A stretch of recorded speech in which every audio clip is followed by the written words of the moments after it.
क्या एक सांसद जी ने लिखा कि भारी भरकम इंसान आदमी भाई हैं मेरे, कभी दाऊद इब्राहिम जी के साथ तो कभी किसी के साथ उनकी चर्चाएं होती रही है। नमस्कार, मेरा नाम प्रकाश है। आप टुडे बिहार न्यूज देख रहे हैं। देखिए, बिहार और यूपी के बाहुबली अब आमने सामने आ गए हैं। हम बात कर रहे हैं बिहार के पूर्णिया के सांसद राजेश रंजन और पप्पू यादव की, और यूपी के एक सांसद हैं ब्रजभूषण शरण सिंह, उनकी। देखिए, दोनों बाहुबली हैं। पप्पू यादव ने लॉरेंस गैंग को ललकारा तो बीजेपी के सांसद ने लॉरेंस गैंग के समर्थन में बड़ी बड़ी बातें कह दी। पप्पू यादव को लेकर कई तरीके के बयान दे दिए, लेकिन अब पप्पू यादव ने उनकी कलई खोल दी है। पप्पू यादव ने कहा कि मैं डरता थोड़ी ना हूं किसी से। कहा है कि ये तो दाऊद के साथ काम करते थे। लॉरेंस बिश्नोई गैंग से मिली धमकी के बाद भी पप्पू यादव के तेवर कम नहीं हुए हैं। क्या करें पप्पू यादव बीजेपी सांसद को जवाब देते हुए, जरा सुनिए। देखिए, मैं पहले भी कह रहा हूं कि मेरा निजी दुश्मनी किसी से नहीं है। फिर मैं कह रहा हूं कि यदि आपके मन में आलोचना करने के लिए यह बात हो कि मैं डर गया या मैं डरा, मैंने सुरक्षा मांग ली, पहले मेरे लाइफ के बारे में समझना चाहिए आप, और मेरे परिवार के बारे में भी जानना चाहिए। आप बहुत ताकतवर आदमी हैं या आप बहुत मजबूत आदमी हैं तो आप अच्छा काम करिए, हम आपका विरोध तो नहीं करते हैं। क्या एक सांसद जी ने लिखा कि भारी भरकम इंसान आदमी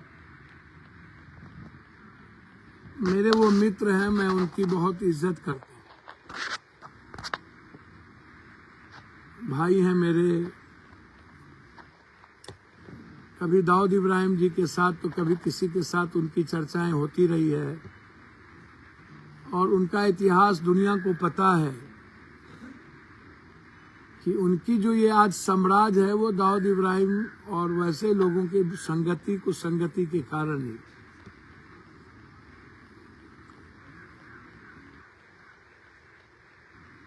और एक बात मैं उन सभी लोगों से कहना चाहूंगा,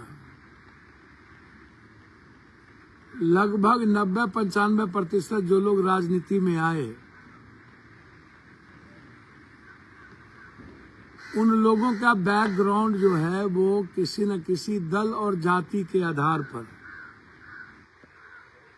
मैं सिंगल आदमी हूं जिसका राजनीतिक बैकग्राउंड न तो जाति का है और ना ही किसी पार्टी का, ना ही किसी नफरत का, ना मैं हिंदू मुसलमान कभी किया, ना बैकवर्ड फॉरवर्ड।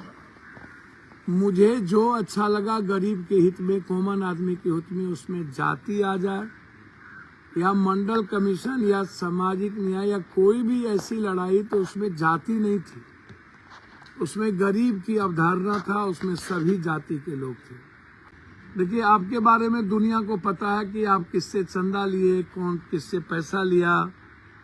लगभग जो लोग आलोचना करते हैं, यूट्यूबर या कोई लोग, हमने लगभग लोगों की मदद की है।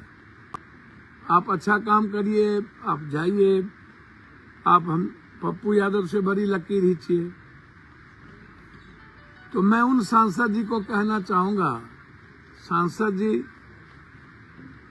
5 बार इंडिपेंडेंट एमएलए एमपी, 2 बार 7 बार संसदीय जीवन हमारा रहा, और उस संसदीय जीवन में आपको आश्चर्य लगेगा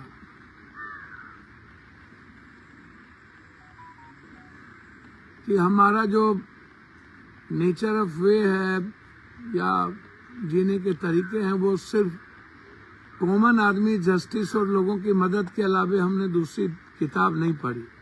अभी हमारे मित्र अमन सिंह अमेरिका से फोन किए, कनाडा के राष्ट्रपति जॉर्जिया ने, उन्होंने तो किसी से चर्चा की कि पप्पू यादव का रेस्पेक्ट इंडिया में नहीं है, पप्पू यादव की कदर कनाडा में। कहिए पप्पू यादव को यहीं का सिटीजन ले ले, आने वाले भविष्य में पप्पू यादव यहीं राष्ट्रपति हो जाए, प्रधानमंत्री हो जाए। अब हमारे कई दोस्त ऐसे हैं जो हर दिन कनाडा से, अमेरिका से, आप अमन से बात कर लीजिए, अमन सिंह ITN है, अभी वहाँ के इकोनॉमी को बैलेंस करते हैं। आपको अकेले चुनाव लड़ने की तो औकात है नहीं, क्षमता है नहीं। या जो लोग गाली देते हैं वो लोग एक बार मुखिया का चुनाव भी लड़ना चाहिए, जिला परिषद भी चुनाव लड़ना चाहिए, तो आपको समझ में आ जाएगा कि सामाजिक जीवन कितना संतुलित होना चाहिए और आप क्या बोलते हैं, आपका जीवन, आपका व्यवहार कैसा होना चाहिए। तब धीरे धीरे आपको लोगों की इज्जत करना, लोगों के लिए जीने की आदत आपको पता चले। मैं आपकी इज्जत करता हूं।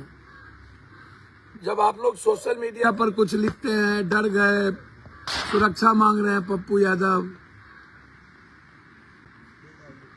सुधीर चौधरी जी को किस बात की सुरक्षा की जरूरत थी? कंगना को किस बात की सुरक्षा की जरूरत थी? कभी भी RSS के संरक्षक मोहन भागवत जी के पहले हिस्ट्री उठा करके देखिए, बिना सुरक्षा के चलते थे। और हमने कब मांगा आपसे सुरक्षा? हम हर दिन लोगों के बीच होते हैं, लोगों के बीच चलते हैं, रात के 3 बजे तक जगे रहते हैं अर्जुन भवन में। आपको जब आना हो आइए और मार के जाइए, क्या हम आपको रोक रहे हैं कि आप मत मारिए? जो लोग आलोचना करते हैं कि डर गए तो भैया मरवा दो ना, क्या दिक्कत है? हम तो चाहते हैं कि जल्दी हम मरें। आपको भी मारने की जल्दीबाजी है तो जल्दी करिए, खत्म करिए, जो हिंदुस्तान से सच गायब हो जाए। सुकरात को पता था कि उसको जहर दे दिया जाएगा, इसीलिए जिनके मन में बहुत डर है, चाहे कोई भी हो, मेरा कोई निजी आदमी हो, रिश्तेदार हो, मैं डर के कारण तो कुछ नहीं करूंगा। जिसको जो मन में है करे, मैं डर के जीने की आदत मुझे नहीं है। कुछ सोशल मीडिया पर कुछ लोग चलाते हैं, उल्फा के चीफ से बातचीत होती है पप्पू यादव की, किसी में होती है। जब उल्फा के चीफ किसी को किडनैप करता है तो मैं जरूर बात करता हूं, बिल्कुल करता हूं और करूंगा। उल्फा के चीफ को अलाउद्दीन के चिराग नहीं है। यदि हम डर ही गए तो क्या दिक्कत है? आपको इसमें खुशी क्यों है, आनंद क्यों आता है? पप्पू यादव डर गए, ठीक है, मैं डर गया तो डर गए तो मार दे। इतनी बड़ी धमकियों के बावजूद ना हम बम्बई गए थे और 20 दिन हम झारखंड में रहेंगे 3 तारीख के बाद। हमें नहीं पता अमन साहू हो या मयंक हो, इसको किसने पैसे दिए, क्या इनको दर्द हुई। जुम्मा कुछ दिन पैदा हुए हैं ये लोग पतरातू में, और एक झारखंड जेल में है और मयंक मलेशिया में। उनका क्या रिश्ता किससे है, क्यों दिया, क्यों करोड़ों रुपया लिए, पप्पू यादव से कहाँ प्रॉब्लम शुरुआत हुई इसकी, किसकी, मुझको नहीं पता। लेकिन मैं बहुत विनम्रता के साथ आग्रह करूंगा कि मेरी निजी लड़ाई, व्यक्तिगत दुश्मनी किसी के साथ नहीं है। मैं वैचारिक बात ट्वीट किया हूं, उसके अलावे मेरा कोई लेना देना नहीं है। तो पूर्णिया के सांसद राजेश रंजन और पप्पू यादव को आप सुन रहे थे। लॉरेंस गैंग से लगातार पप्पू यादव को धमकियां मिल रही है, लेकिन इन सब के बीच पप्पू यादव ने बीजेपी सांसद को लपेटे में लिया है। पप्पू यादव इतना ही पर नहीं रुके, उन्होंने यहां तक कह दिया कि कनाडा से तो उन्हें ऑफर मिल रहा है राष्ट्रपति और प्रधानमंत्री बनने का। फिलहाल आप टुडे बिहार न्यूज के साथ बने रहे, धन्यवाद।